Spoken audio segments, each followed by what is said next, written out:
শীতকাল মানেই খাওয়া দাওয়া, ঘুরতে যাওয়া, পিকনিক, বিয়েবাড়ির মরশুম। আর ক্রিসমাসের ভ্যাকেশনটা হচ্ছে ছোট বড় সবার জন্যই একটা বিশাল বড় সেলিব্রেশন। হ্যালো এভরিওয়ান, আমি Ritu from Siliguri and welcome to my channel Ritu Rong. আমাদের শীতের ভ্যাকেশনটা শুরু হলো ঘুরতে যাওয়া দিয়ে। আজ শনিবার, আজ থেকেই বাচ্চাদের স্কুলের ছুটি। আর আমরা আজকেই বেরিয়ে পড়েছি উত্তরাখণ্ডের উদ্দেশ্যে। ফ্লাইট ছিল 12টার সময়, কিন্তু শীতকাল যেহেতু যেটা হবার সেটাই হয়েছে, ফ্লাইট ডিলে। তো যেহেতু সকালের দিকে ফ্লাইট ছিল, খুব বেশি আমাদের ঝামেলা হয়নি, বেশ আরাম করে একটু বেরিয়েছি। এখন 11টা বাজে, আমরা বার হলাম। আর এখন রাস্তায় একটু দাঁড়ালাম বাচ্চাদের জন্য কয়েকটা স্ন্যাক্স কিনতে। এয়ারপোর্টে যাওয়া মানে ওদের প্রিঙ্গলস লাগবেই, আর এয়ারপোর্টে এত বেশি দাম নেই, তাই জন্য আমরা এখন বুদ্ধি করে আগেই কিনে নিয়ে তারপরে এয়ারপোর্টে যাই। আমাদের এই ভ্যাকেশনটা হচ্ছে বন্ধুদের সাথে। আমরা যাচ্ছি শিলিগুড়ি থেকে, আরও দুটো বন্ধুর ফ্যামিলি আসবে কলকাতা থেকে। তো আমরা একেবারে দিল্লিতেই মিট করব সবাই। কিন্তু যেটা প্রবলেম হচ্ছে, বাগডোগরা থেকে যেই টাইমে ফ্লাইটগুলো আছে, আমাদের কানেক্টিং ফ্লাইট ধরতে মাত্র 1.5 ঘন্টার একটা গ্যাপ থাকছে। তো আমরা সেই জন্যই আগের দিনে যাচ্ছি, যাতে আমরা গিয়ে একটা দিন স্টে করে পরের দিনে ফ্লাইটটা ধরতে পারি। কেননা শীতকালের সময় 1.5 ঘন্টার গ্যাপ মানে কখনোই ফ্লাইট ধরতে পারবো না, ফ্লাইট মিস হবেই। তবে এয়ারপোর্টে জানেন আজকে সাংঘাতিক ভিড়, প্রত্যেকটা জায়গাতেই আমাদেরকে একটা লম্বা লাইনে দাঁড়াতে হয়েছে।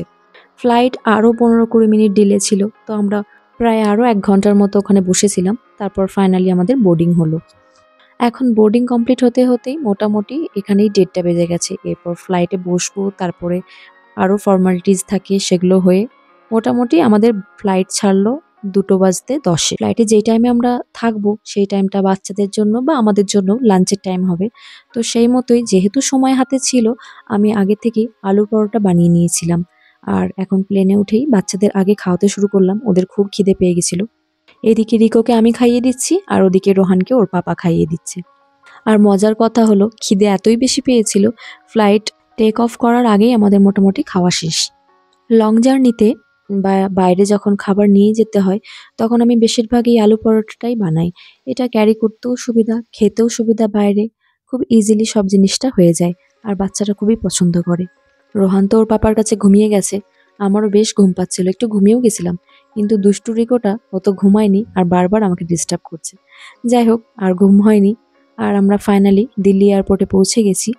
আজকে আমরা এখানে স্টে করব একটা হোটেলে, আর কালকে আবার আর্লি মর্নিংয়ে বেরিয়ে যাব ফ্লাইটের জন্য। বেসিক্যালি আমাদের ট্যুরটা শুরু হচ্ছে সানডে থেকে। আমরা এখন লাগেজ নিতে এসেছি, যেটা আমাদের সাথে প্রত্যেকবারেই হয়। আমাদের লাগেজটা জানি না কেন এত দেরিতে আসে। একটা তো প্রথমেই পেয়ে গেছি, কিন্তু আরও দুটোর জন্য আমাদেরকে প্রায় 10 মিনিট ওয়েট করতে হয়েছে। আর রিকো রোহানের এক্সাইটমেন্ট দেখছেন, ওরা এখন দিল্লিতে এসে গেছে, ওদের অনেক কিছু প্ল্যান বলা হয়েছে। এখন কখন লাগেজটা তাড়াতাড়ি নেবে, তাড়াতাড়ি হোটেলে যাবে, আবার বের হবে, সেই সবের জন্য ওরা খুব এক্সাইটেড। এখন মোটামুটি 4:30 বাজে, আর আমরা হোটেল কাছাকাছিই নিয়েছি, খুব বেশি হলেও 5টার মধ্যে পৌঁছেই যাব। তো অনেকটা সময় হাতে থাকছে। আর এখন তো এনার্জি ফুল, যেহেতু জাস্ট শুরু হলো আমাদের ট্যুরের। তো আমাদের ইচ্ছা ছিল, দিল্লি যেহেতু কোনোদিনই আসিনি, তো কিছুটা দিল্লি ঘুরে দেখব। চলুন, লাগেজ মোটামুটি পেয়ে গেছি, এবার একটা ট্যাক্সি নিতে হবে, নিয়ে সোজা হোটেলে পৌঁছেই আমরা লাগেজটা জাস্ট রুমে রেখেছি, একটু ফ্রেশ হয়ে নিয়েই বেরিয়ে পড়েছি দিল্লির কাছাকাছি যেই জায়গাগুলো আছে মোটামুটি একটু ঘুরে দেখব বলে।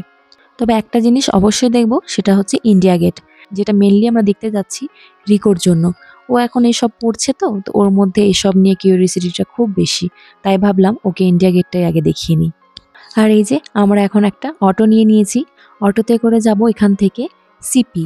আমাদেরকে হোটেল থেকে বলে দিয়েছিল 150 টাকার বেশি একদমই দেবেন না। তো আমরা প্রথমে একজন অটোওয়ালাকে জিজ্ঞাসা করলাম, তো উনি তো 300 টাকা বললেন। আরও কিছুটা দূর গিয়ে আরও একটা অটোওয়ালাকে জিজ্ঞাসা করলাম, উনি আবার 250 টাকা বললেন। দরদাম করে 200-তে ওনাকে রাজি করালাম। কিন্তু যখন জায়গাটায় গিয়ে পৌঁছালাম প্রায় 45 থেকে 50 মিনিট পরে, তখন আমাদেরই খারাপ লাগলো যে এত দূর এলাম। তো আমরা ওনার কথা মতো ওনাকে 250 টাকাই দিয়ে দিলাম। এই জায়গাটা হচ্ছে মেনলি আমাদের যে নিউ মার্কেট বা বড় বাজার বলুন, এই সব জায়গার মতোই আন্ডারগ্রাউন্ডে অনেক দোকান আছে, একদম নিউ মার্কেটে সেম যেরকম ওরকমই। মার্কেট প্লেস করা আছে। যেরকম জিনিসপত্র দেখলাম এগুলো আমাদের কলকাতাতেও পাওয়া যায়, বা আমরা অতটা ঘুরে দেখলামও না, যেহেতু আমাদের কিছু কেনারও ছিল না আর ভিড়টা অতিরিক্ত ছিল। তো আমরা ওই মার্কেট থেকে বেরিয়ে আসি আর ভাবলাম দিল্লির ফেমাস যে চাট আছে ওগুলো একটু ট্রাই করে দেখি। তো এখন আমরা একটু পাপড়ি চাট অর্ডার করেছি, তো ওটা একটু ট্রাই করে দেখি কিরকম। এদিকে আমার বাচ্চাগুলোর এত খিদে পেয়েছে, ওরা অস্থির হয়ে যাচ্ছে। এই এরিয়াটাতে না শুধুই চাট আর চাট, ওদের জন্য তেমন কিছুই পেলাম না। এই শেষ পর্যন্ত এই ললিপপই ধরে দিয়েছি এবং তাতে ওরা খুব খুশি। দেখো এ কিউটি বয় লাগছে, নেবে এগুলো?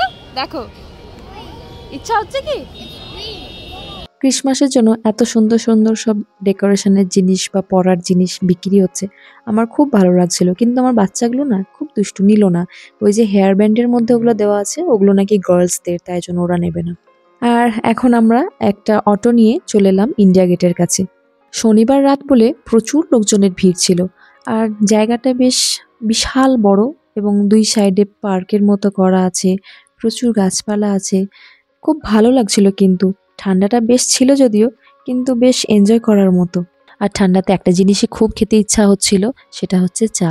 সামনে একটা চাওয়ালা ছিল, আমরা টুক করে চাটা নিয়ে নিলাম।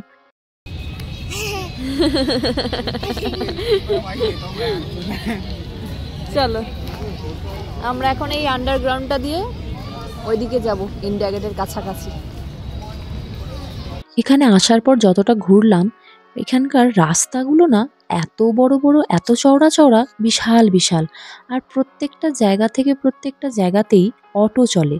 এটাও বেশ অন্যরকম একটা জিনিস। অটো মেনলি আমরা কলকাতার এদিকে দেখেছি ছোটোখাটো ডিস্ট্যান্সে অটো চলে, কিন্তু এখানে বিশাল বিশাল লং ডিস্ট্যান্সেও অটো চলে, মানে প্রায় 1 ঘন্টার জার্নিও আপনি অটোতে করতে পারেন। এই যে আমরা পৌঁছে গেছি একদম কাছাকাছি ইন্ডিয়া গেটের। এত সুন্দর লাগছিল সামনে থেকে দেখতে। সত্যি যতই বলি রিকোর জন্য এসেছি, আমাদেরও কিন্তু এটা দেখা হলো প্রথমবার, এবং দেখে সত্যিই ভালো লাগছিল। ছবিতে তো দেখেছি অনেকবারই, কিন্তু সামনে থেকে দেখে বুঝলাম বেশ একটা আলাদাই আভিজাত্য আছে। আর রাত্রিবেলা বলে লাইটিংগুলো এত সুন্দর করেছে, দারুণ লাগছিল দেখতে। এখন প্রায় 7:30 বেজে গেছে, আর আমরা এখন প্ল্যান করছি কোথায় ডিনার করতে যাওয়া যায় ভালো। আমার বরের খুব ইচ্ছা দিল্লির যেসব ফেমাস জায়গাগুলো আছে খাবারের জন্য, সেগুলোর কোথাও একটা গিয়ে খাবে। নেটে কিছুটা সার্চ করলাম কাছাকাছি জায়গা, এখানকার অটোওয়ালাদেরও জিজ্ঞাসা করলাম, করে টোরে মোটামুটি আমরা এই জায়গাটায় আজকে পৌঁছেছি। এখন আমরা এসে গেছি দারিয়াগঞ্জে। ইন্ডিয়া গেট থেকে অটো নিয়ে সোজা দারিয়াগঞ্জ, এখানে আমরা ডিনার করবো আজকে। পুরো জায়গাটাই বেশ ভালো ভালো লোভনীয় খাবারের দোকান দেখলাম, কোনটা ছেড়ে কোনটায় ঢুকবো সেটাও বুঝতে পারছিলাম না। তো যাই হোক, মোটামুটি একটু ফেমাস যেটা ওটাতেই গেলাম এখানকার। বিশাল ভিড় তো মনে হচ্ছে, খেতে হবে, খেয়ে নেবো। চলো আমরা আজকে এখানটাই খাবো।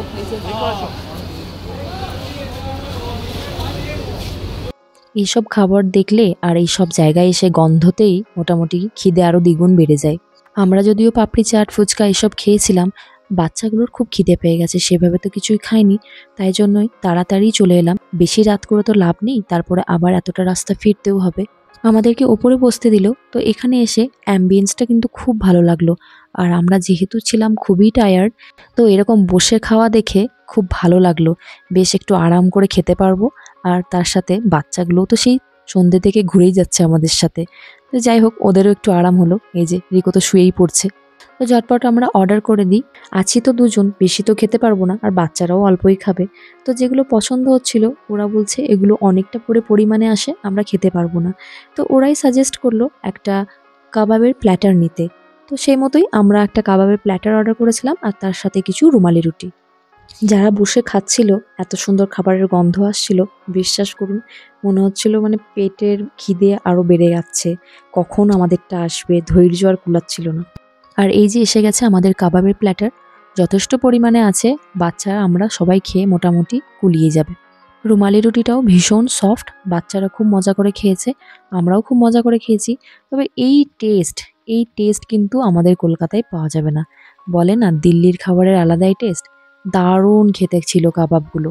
খাওয়া দাওয়া শেষে হোটেলের উদ্দেশ্যে বেরোলাম আমরা। আমরা এখন ট্যাক্সি নিয়ে নিলাম। আসার সময় অটোতে বেশ ঠান্ডা লাগছিল হাওয়াটা, আর এখন তো রাত বেড়ে গেছে, ঠান্ডাটা আরও বেড়েছে। তো আর রিস্ক নিলাম না, একেবারে ট্যাক্সি নিয়ে নিলাম।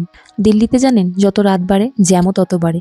এই একই জায়গায় আমরা আধ ঘন্টা ধরে আটকে ছিলাম। সবাই প্রচণ্ড টায়ার্ড, হোটেল রুমে গিয়ে জাস্ট ঘুমাতে পারলে বাঁচি। আর সকালে উঠতে হবে, আমাদের 9টার সময় বেরোতে হবে। চলুন আজকের ব্লগটা তাহলে এখানেই শেষ করি। কেমন লাগলো আজকের ব্লগটা অবশ্যই কমেন্ট করে জানাবেন। খুব তাড়াতাড়ি দেখা হবে নতুন একটা ভিডিওতে। সবাই ভালো থাকবেন।